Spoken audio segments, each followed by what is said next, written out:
Hi friends. என் முன்னாடி ஊருக்கு போயிட்டா, அதனால் நான் ஜாலியாக இருக்கிறேன் இன்றைக்கி. ஸோ நான் யூடியூப் சேனல் ஸ்டார்ட் பண்ணதுலேருந்து எனக்கு கொஞ்சம் சப்ஸ்கிரைபர் வந்திருக்காங்க, பார்த்துக்கோங்க. அந்த சப்ஸ்கிரைபருக்கு என்ன கண்டென்ட் கொடுக்குறதுனே எனக்கு தெரியலைங்க. ரொம்ப நாளாக நானும் யோசிச்சு பார்க்குறேன், எனக்கு ஒன்றுமே வர மாட்டேங்குது. அதனால் சரி, சனி ஞாயிறு நமக்கு வந்து வேலை இல்லை, நம்ம சும்மா தான் இருக்கோம். ஏதாவது நம்ம பேச்சுலராக இருந்தப்போ, இப்போ மேரிட் ஓகேங்களா, முன்னாடி பேச்சுலராக இருந்தப்போ நான் என்னென்ன சமைச்சேன், ஸோ எப்படியெல்லாம் நாங்கள் பேச்சுலர் இருந்தப்போ இருந்தேன் அப்படிங்கிற டீட்டெயிலாக உங்களுக்கு நான் இப்போது இந்த வீடியோ மூலமாக கொடுக்க போகிறேன். ஸோ இனிமேல் சப்ஸ்கிரைபு இந்த மாதிரியான கண்டென்ட்டை யோசிச்சு கொடுக்கலாம். ஸோ நம்ம முன்னாடி நம்மளும் பேச்சுலர் இருந்தப்போ இதெல்லாம் சமைச்சிருக்கோம், சரிங்களா? ஸோ அப்போது என்ன பண்ணிகிட்டு இருந்தோம், ஸோ எப்படிலாம் நம்ம இருந்து வந்தோம், ஸோ என்ன வகையான சாப்பாடெலாம் சமைச்சு சாப்பிட்டோம், எந்த டேஸ்ட்டில் இருந்துருக்கும், எப்படி நம்ம வந்து ஒரு சில விஷயங்களை வந்து கீழே எழுந்து கற்றுக்கிட்டோம் அப்படிங்கிற எல்லா தகவலையும் நான் உங்க கூட ஷேர் பண்ண ஆசைப்பட்றேன். ஸோ இன்றைக்கி வந்து காலையில் எதுவும் செய்யலை, ஜஸ்ட் டீ, பிரெட். ஸோ மதியம் வந்து எதனா கொஞ்சம் டிஃப்ரெண்ட்டாக என்ன செய்யலாம் அப்படின்னு யோசிச்சப்போ, ஸோ நிறைய வெரைட்டி நம்ம ஹோட்டலில் போய் சாப்பிட்லாம். பட் வீட்லேயே பேச்சுலராக இருந்தப்போ காசு இல்லாத டைமில் இப்படிலாம் சமைச்சிருப்போம் அப்படிங்கிற விஷயத்தை உங்களுக்கு காமிக்கிறேன். நீங்கள் இது வந்து தமிழ்நாட்டில் இருக்க நிறைய மக்கள் இந்த விஷயத்தை செஞ்சு சாப்பிட்ருப்பாங்க, எல்லாருக்குமே இந்த விஷயம் தெரியும். பட் எனக்கு தெரிஞ்சு 75% ஏழை மக்கள் இந்த மாதிரி உணவு தான் இன்றைக்கி சாப்பிட்டுட்ருப்பாங்க. ஏழைன்னு சொல்லலை, பட் நடுத்தர வர்க்கமும் இதுதான் சாப்பிட்டுட்ருக்காங்க. ஸோ இந்த மாதிரி எப்படி அப்படிங்கிறது, என்ன சமைக்க போகிறேன் அப்படிங்கிறத உங்களுக்கு காமிக்கிறேன். ரொம்ப சிம்பிளுங்க. ஸோ கோழி குழம்பும் ரேஷன் கடை அரிசி சாப்பாடு. பார்த்திங்கன்னா நான் என்கிட்ட ரேஷன் கடை அரிசி கொஞ்சம் பக்கத்து பாட்டிக்கிட்ட வாங்கி ஸோ அதை ஊற வச்சுருக்கேன். ஸோ ரேஷன் அரிசி முன்னாடியெல்லாம் வந்து பார்த்திங்கன்னா அந்தளவுக்கு நல்லா இருக்காது. பட் இப்போ கொடுக்குற அரிசியெலாம் வந்து எல்லாமே தரமாக இருக்குது. ஸோ அது நம்ம சாப்பிட்டாலும் எந்த நம்ம மனம் சுளிக்காமல் சாப்பிடக்கூடிய அளவுக்கு இப்போ வந்து ரேஷன் அரிசி இருக்குது. ஸோ எப்படி வந்து நீங்கள் வெளியில் வாங்குறீங்க, ரேஷனில் போய் நீங்கள் வீட்டிலேயே அவிச்சு வாங்குறீங்க அப்படிங்கிற மாதிரி இப்போ ரேஷன் அரிசி இருக்குது. நான் இதை உங்களுக்கு காமிக்கிறேன். ஸோ இது ரொம்ப அருமையாக இருக்குது. இது வந்து கோழி குழம்போட சாப்பிட்டிங்கன்னா ரொம்ப அருமையாக இருக்கும், டேஸ்ட்டாகவும் இருக்கும். அதை எப்படி செய்கிறது, என்ன பண்ணலாம் அப்படிங்கிறத காமிக்கிறேன். உண்மையாலுமே இந்த செறிவூட்டப்பட்ட ரேஷன் அரிசிங்கிறது உடம்புக்கு ரொம்ப ஹெல்த்தியான ஒன்று. ஸோ பிபி, சுகர், இப்போ சொல்கிற நிறைய நோய்வாய் அந்த மாதிரிலாம் வந்து நம்ம நிறைய ஃபேஸ் பண்ண மாட்டோம். ஸோ இதில் நிறைய செறிவூட்டப்பட்ட அரிசியும் இருக்குது. அதை ஊற வச்சிங்கனாலே உங்களுக்கு தெரியும், மேலே அது வரும். ஸோ இந்த மாதிரி நீங்கள் சாப்பிட்றீங்க அப்படின்னா ரொம்ப நல்லாயிருக்கும். நீங்கள் வேணால் உங்களுக்கு டைம் இருந்துச்சுன்னா இதை செஞ்சு பாருங்கள். நான் எப்படி செய்யணுங்கிறத உங்களுக்கு காமிக்கிறேன்.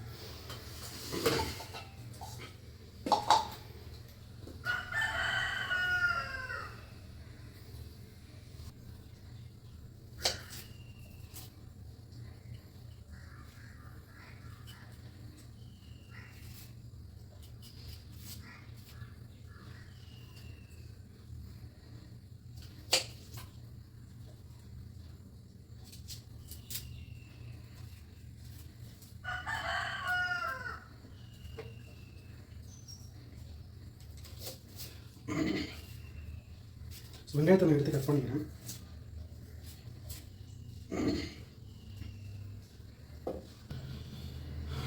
ஸோ நான் இப்போ வெங்காயத்தை வந்து தோல் உரித்து எடுத்துக்கிட்டேன்.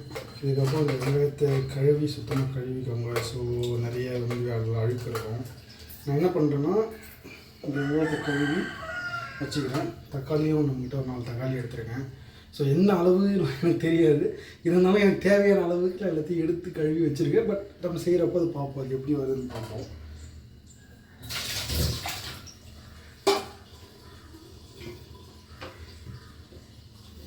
சரி,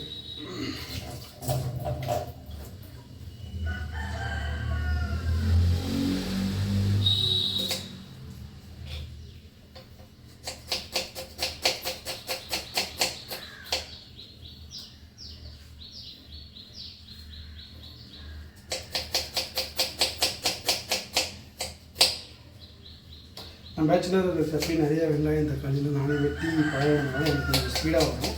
இதே யாரும் தெரியாமல் முறையான ஒரு ப்ராக்டிஸ் இல்லாமல் இந்த மாதிரி வெங்காயம் வெட்ட முயற்சி பண்ணாதீங்க. இது நான் வந்து ரொம்ப நாளாகவே வீட்டில் எதனா வெங்காயம் வெட்டணும், இல்லை பேச்சுலருக்கு அப்போ நான் வெங்காயம் வெட்டி கொஞ்சம் கொஞ்சமாக இந்த மாதிரி ஸ்பீடாக வெட்டி கற்றுக்கணும் அப்படின்னு கற்றுக்கிறேன். கற்றுக்கிட்டு அதுக்கப்புறம் இந்த மாதிரி நான் வெங்காயத்தை வெட்டிக்கிறேன். இதை யாரும் நீங்கள் வீட்டில் முயற்சி பண்ணாதீங்க.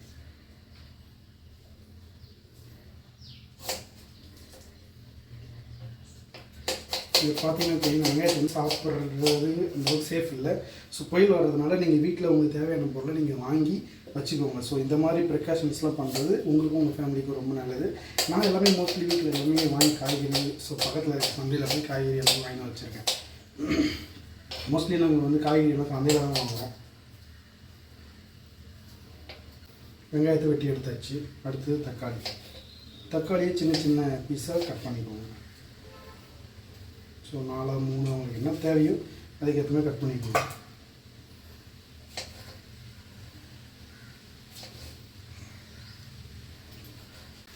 கொத்தமல்லி கொஞ்சம் எடுத்துருங்க. எனக்கு இருக்கிறது இதை கடைக்கு போகணும், பட் மழை பெய்யுது போகல. என்ன வீட்டில் இருக்கோ அதை எடுத்து செஞ்சுக்கிட்டு இருக்கேன்.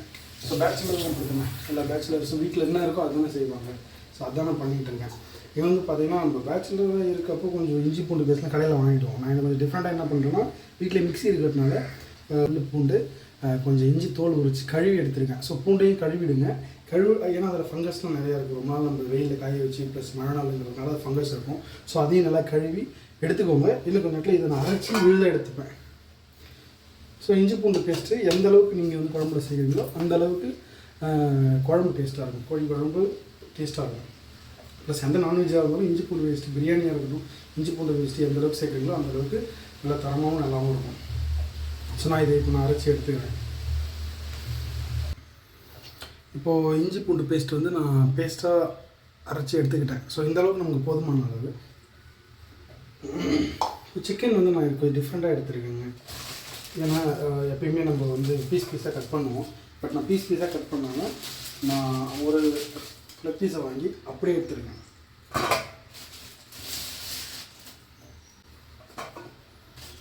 ஸோ சிக்கன் பீஸில் இது எல்லாம் மசாலா உள்ளே இறங்கி வேகணுங்கிறதுக்காக அங்கங்கே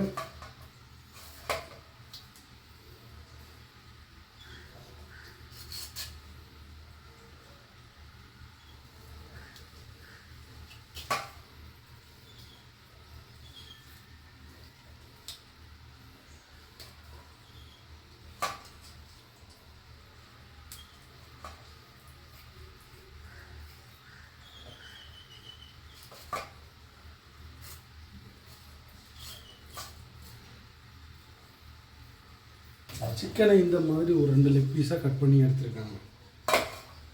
ஸோ 1/2 கிலோ சிக்கன் வாங்கிடுவேன். ஸோ இந்த ஏரியாவில் 1/4 கிலோ கொடுக்க மாட்டாங்க. சரி, அதனால் ஒரு ஆளுக்கு 1/4 கிலோ 2 வேலையை சாப்பிட்டுக்கலாம் அப்படின்னு நான் ஒரு 1/2 கிலோ எடுத்துருக்கேன். ஸோ இப்போ நம்ம அரிசியை கழுவி ஊற வச்சுருக்கோம். இதை இன்னொரு தடவை கழுவிட்டு நம்ம அடுப்பில் வச்சுக்கலாம். இது நிறைய பேர் செறிவூட்டப்பட்ட அரிசி, நிறைய பேர் ஆனால் பிளாஸ்டிக் அரிசி அப்படின்னு சொல்லுவாங்க. இது பிளாஸ்டிக் அரிசி இல்லை, இது செறிவூட்டப்பட்ட அரிசி அப்படி தான் இருக்கும். கொஞ்சம் ஊறி மேலேயே வரும்.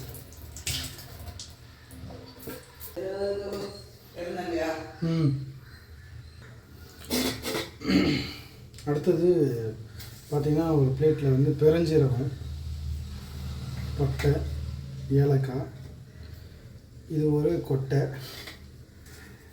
அது கூட நம்ம பிரியாணி இலை. ஸோ இதில் வந்து கிராமம் மிஸ்ஸிங்க. இருக்கிறத வச்சு செய்கிறதுனால இது பேச்சுலர் சமையல் மார்க்கெட்டில் இருக்கிறத வச்சு செய்கிறேன். ஸோ அதனால் அப்படி தான் இருக்கும். ஸோ நான் இது வந்து குக்கரில் வைக்க போகிறேன். இவ்வளோ பெரிய கறி பீஸுங்கிறதுனால நம்ம தவாவில் வானலில் வச்சு நம்ம பண்ண முடியாது. அதனால் இது குக்கரில் வச்சுருக்கேன். குக்கரில் வச்சு நம்ம தாளித்து நம்ம வந்து கறி குழம்பு வைக்கிறோம்.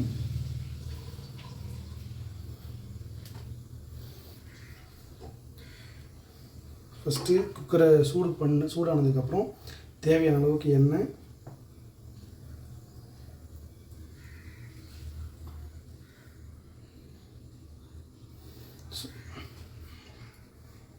எங்கள் வீட்டில் செக்கு இருக்கிறதுனால நாங்கள் எப்போயுமே செக்கு எண்ணெய் தான் யூஸ் பண்ணுவோம். நாங்கள் வந்து நீங்கள் கூகுளில் போய் செக் பண்ணி பாருங்கள், செட்டியார் பியூர் செக்கு எண்ணெய் ஆயில். ஸோ மலட்டெண்ணெய், ஒரிஜினல் மலட்டெண்ணெய் இப்படி தாங்க இருக்கும். இந்த கலரில் லெமன் கலரில் இருக்குங்க. இப்படி தான் இருக்கும். ஸோ நீங்கள் இந்த கலரை தவிர்த்து வேறு ஏதாவது கலரில் நீங்கள் பார்த்தீங்க இல்லை வேறு ஏதாவது ஸ்மெல் வந்துச்சுன்னா அது வந்து ஒரிஜினல் பியூர் எண்ணெய் கிடையாது. எண்ணெய் சூடானதுக்கப்புறம் இது கூட நம்ம வச்சுருக்க இந்த பெருஞ்சீரகம், பட்டை, லவங்கம் எல்லாத்தையும் வந்து சேர்த்துருக்கோம்.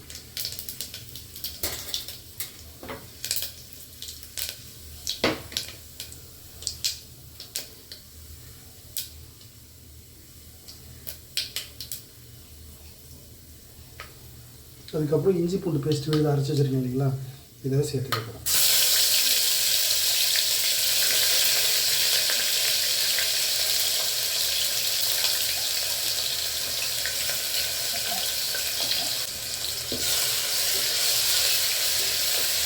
மிதமான தீயில் நம்ம இது வந்து நல்ல இஞ்சி பூண்டு பேஸ்ட்டு பச்சை வாசம் போகிற வரைக்கும் வதக்கிக்கணும்.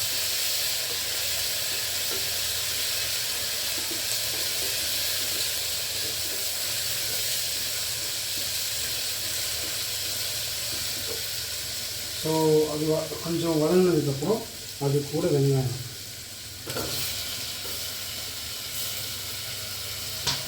வெங்காயம் நல்லா வதங்குற வரைக்கும் ஹை ஃப்ளேமில் வச்சு வெங்காயத்தை நல்லா வதக்கணும். உப்பு நான் சேர்த்து வதக்கணும்னா வெங்காயம் சீக்கிரமாக வதங்க, காய்கறிக்கு தேவையான உப்பு கரெக்டாக இருக்கும். உப்பு கொஞ்சம் தேவையான கல் உப்பு சேர்த்துவாங்க. ப்ரௌன் வந்த உடனே இது கூட தக்காளியை சேர்த்துவாங்க.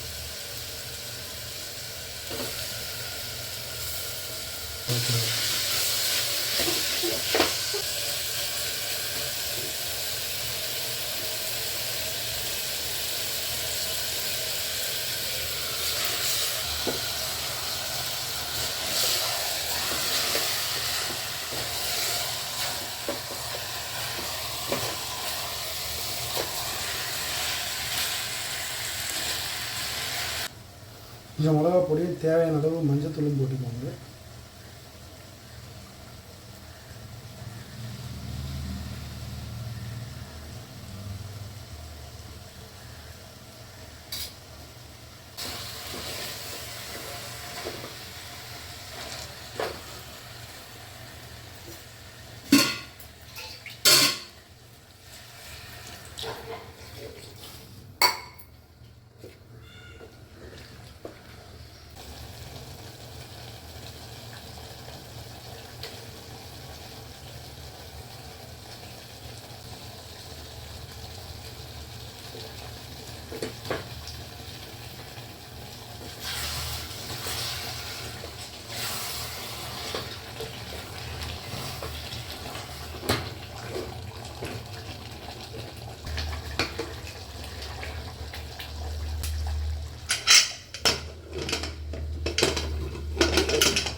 சாப்பாடு வெந்துருச்சுன்னு பார்க்குறோம்.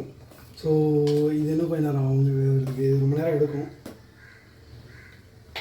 குக்கரை மூடி மீடியம் ஃப்ளேமில் வச்சு சிக்கனை அவிச்சி எடுப்போம். ஸோ குழம்பும் சிக்கனும் பக்காவாக ரெடி ஆகிடும்.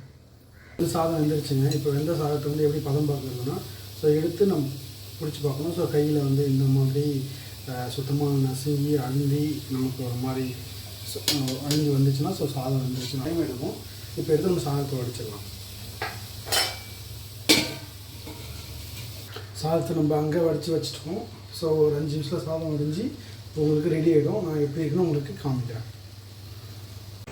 இப்போது நம்ம பேச்சுலர் சமையலில் எல்லா சாதம் குழம்பு நம்ம சொன்ன மாதிரியே முடிச்சாச்சு. இப்போ நான் அதை சாப்பிட்டு உங்களுக்கு காமிக்கிறேன் எப்படி இருக்கணும். ஸோ சாப்பாடு பாருங்கள் நல்லாவே வந்துருக்கு.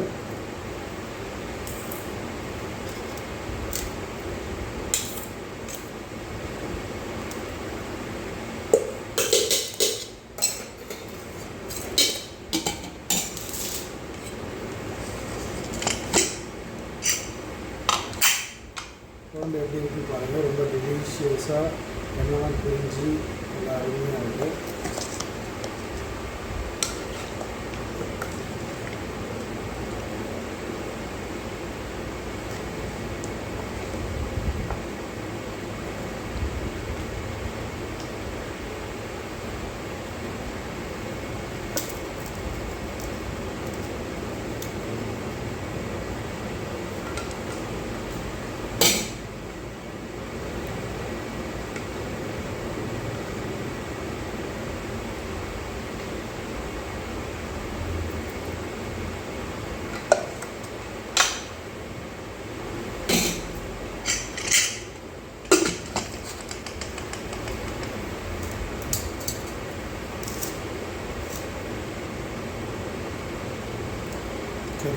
வந்துருக்கேன். டேஸ்ட் பண்ணிட்டு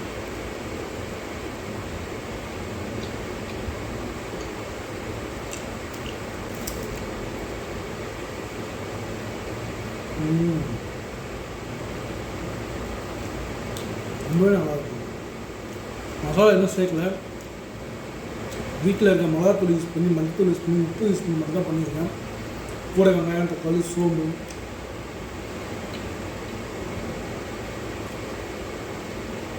கடையில் வாங்கினீங்களா அதை கூட சேர்த்துருக்கேன்.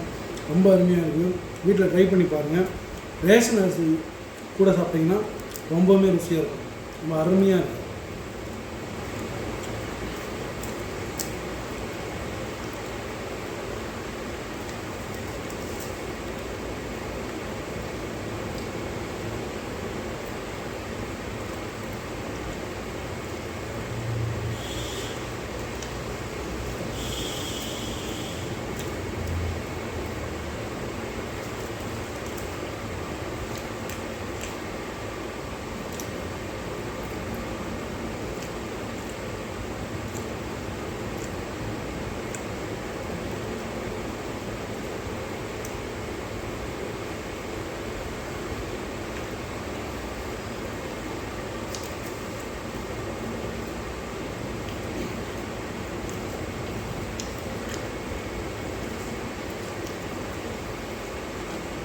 இந்த மாதிரி வாரம் 2 வீடியோ உங்களுக்கு போடுறேன். தயவுசெய்து சப்ஸ்கிரைப் பண்ணுங்கள், கமெண்ட் பண்ணுங்கள், ஷேர் பண்ணுங்கள். எல்லோரும் தயவுசெய்து சப்ஸ்கிரைப் பண்ணிட்டு பாருங்கள். மிக்க நன்றி.